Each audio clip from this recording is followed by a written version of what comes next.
Thanks for sharing your gift with us. Not long ago, I saw a very telling and instructive Twitter exchange, believe it or not. The first tweet read, "I quickly became an atheist after leaving an Orthodox Christian faith. 5 years later, I'm open to spirituality, but absolutely no organized religion." A response to that tweet read, "I cannot get my head around what is meant by spirituality. Are we really talking about spirits in this day and age? LOL." The response came back, "For me, spirituality is embracing the unknown with a sense of awe and childlike wonder. There's plenty we still don't know about life. I'm open to the strangeness of the universe without dogma." Now, I don't know a thing about those two tweeters, but I've been involved with atheists and agnostics for a long time, and I do see a generational divide between the two people in that exchange. The person expressing skepticism at the word spirituality appears to me to be a very typical atheist of my generation, the boomers. Now, why do I think that? Because that's the old atheist line that I've heard all my life. Strict materialism, yes, but a strict materialism that embraces a worldview of imagined human intellectual progress. The tweet says essentially, we thinking people are over all that now, and everyone else will be soon as well. Further, that tweet claims that any thoughts to the contrary are laughable. The second tweeter is also an atheist. After all, they both care enough about the subject to belong to the American Atheist Association. But notice the subtle difference between the two attitudes. The first tweet expresses strong opposition to religious orthodoxy and organized religion. The last tweet expresses an openness to strangeness. That's what I want to look at today. These two very different attitudes. For individuals, the difference is mostly personality. But for institutions such as First Unitarian Society, the difference matters a lot. Oh, kicked over my water from Hot Springs, Arkansas. Still acquire that because it's good for me. That's what I want to look at, though, and one of the touchstones I want to look at is from a writer from a long time ago named Lucretius, and he had this to say: if they decide to call the ocean Neptune or the grain Ceres and prefer to call liquor Bacchus, let them go on calling earth Mother of Gods, so long as they avoid infecting their minds with foul religion. Now, Lucretius is interesting because is it all religion that's foul or just foul religion that's foul? And that's the kind of poet he was. The point I hope to make today centers around how materialist and naturalist attitudes have changed over time. To help clarify this, I want to explore how humanism has changed since its first popularity in the early 20th century. This congregation has been humanist since 1916. Now, as I see it, everything in American religion changed after the media spectacle of the state of Tennessee versus John Thomas Scopes in the summer of 1925. The Scopes monkey trial, as it was known at that time, was an event that has left an indelible imprint on American sociology, psychology, etc. The Scopes trial underlined for many, both religious liberals and religious traditionalists, that natural selection would be the wedge that permanently split American religious thinking into two broad and irreconcilable camps. The position to take was not difficult for religious conservatives. They doubled down on what at the time was called the fundamentals, and thus was born fundamentalism. And we all know that. Inerrancy of the Bible, miracles are real, demons cause disease, social conservatism, and on. The liberal answer was not so easy to figure out. Humanists, many of whom were atheist or agnostic, doubled down on the science at the time, objective verifiability. Many humanists became strict materialists, and if you can't measure it, it don't exist. Interestingly enough, both of the extremes in the argument in those days were talking about the same kind of God concept, the monarchical European white guy in the sky. Fundamentalists thought that such a concept was the only way to stay true to the Bible, and humanists thought that that idea was just absurd. If you were a humanist here in Minneapolis, Minnesota, or a Southern Baptist in Biloxi, Mississippi, your position on the matter was clear. But what about those Methodists living right here in Minneapolis, Minnesota? What were they to think? The middle ground between those two hardline positions was a lot more difficult to articulate. The fallout from the Scopes monkey trial is still falling today, and I hasten to add, it's not all about religion. It has become the center of American politics as well. That's what was going on with the first generation of humanists. Fast forward then to after the Second World War. There was little doubt in most people's minds that technology was a big winner in the war. Sure, the atom bomb, but also automatic bomb sights, synthetics, metal alloys, precise computer calculations, and, importantly for the future, jet engines and rockets. After the war, federal money poured into America's universities. Science was in the catbird seat, and not coincidentally, humanism enjoyed its greatest and most widespread popularity at that time. So did mainline Protestantism, which more and more was making its peace with science and changing the way they saw God.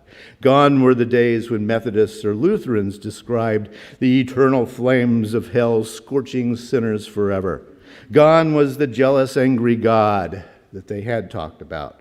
In the denominations that catered to the American middle classes, God became a jolly grandfather, someone who loved his children and wanted to make them happy. Religious liberals began to talk about an all-powerful God of the nice stuff. God is love. But that position leaves a very basic question. If God is all-powerful and all nice all the time, whence cometh evil?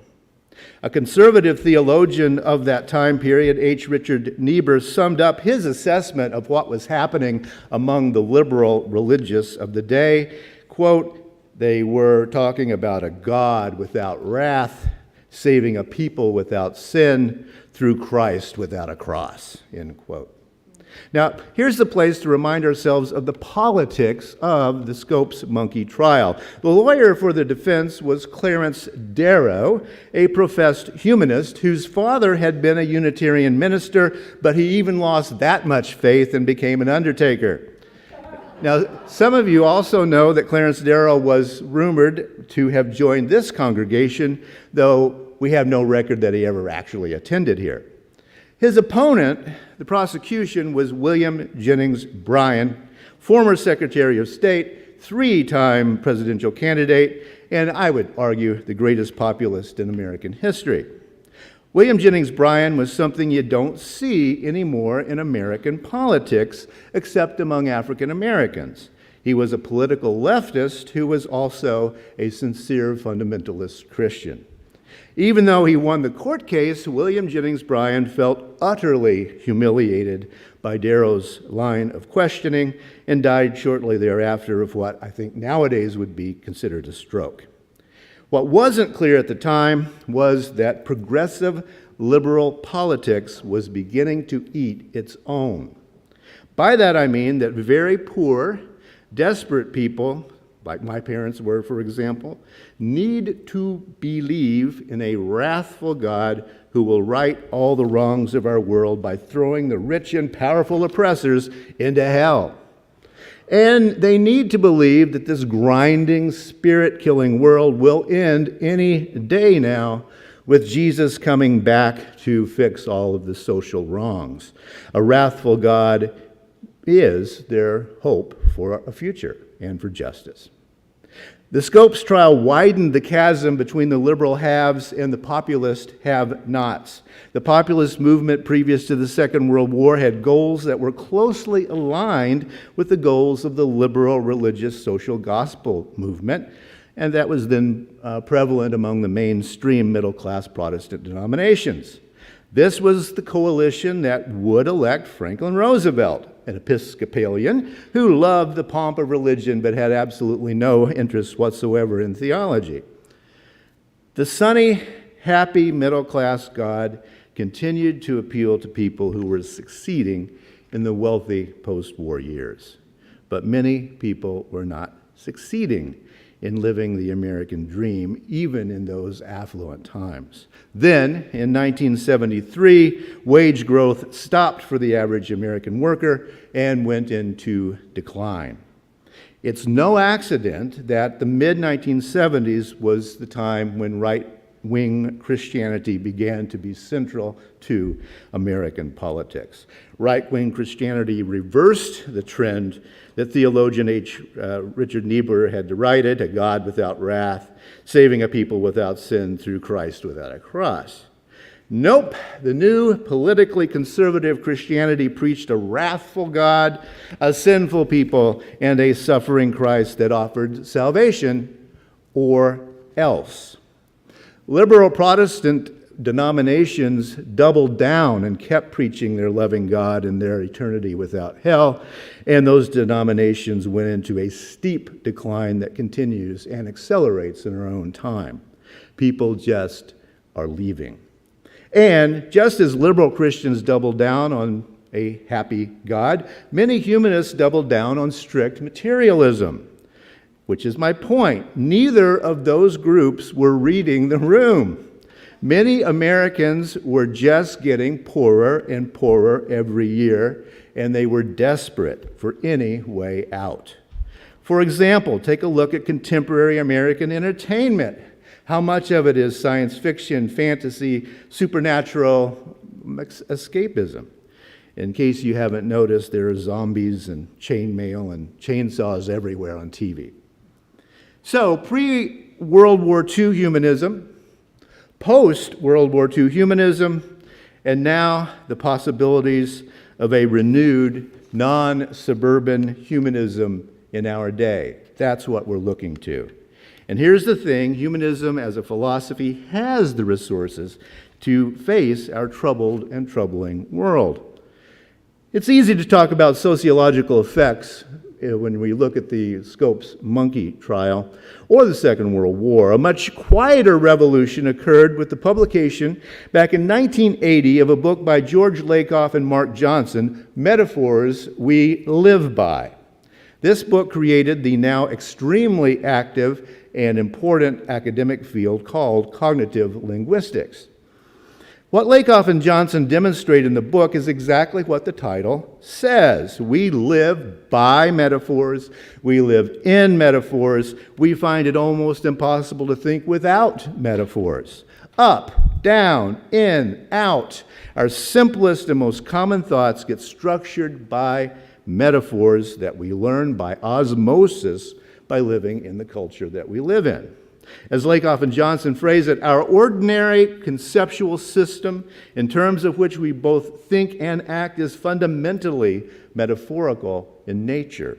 And new metaphors are capable of creating new understandings and therefore new realities. Do let that sink in a moment.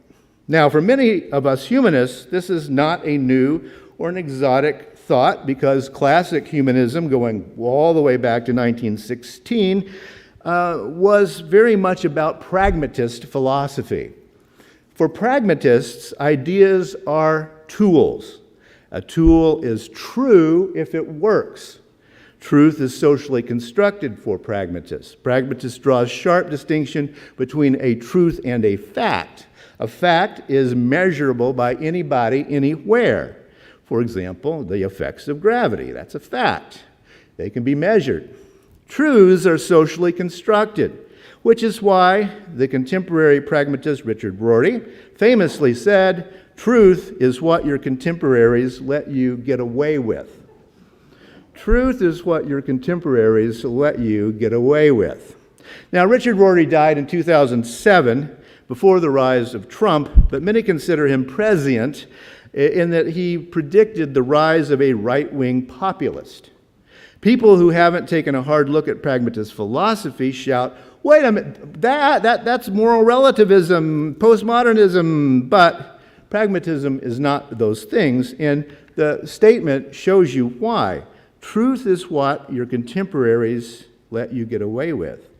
By using the word contemporaries, Rorty is pointing out that not only is truth socially constructed, but also that truth is the product of social construction within specific historical circumstances.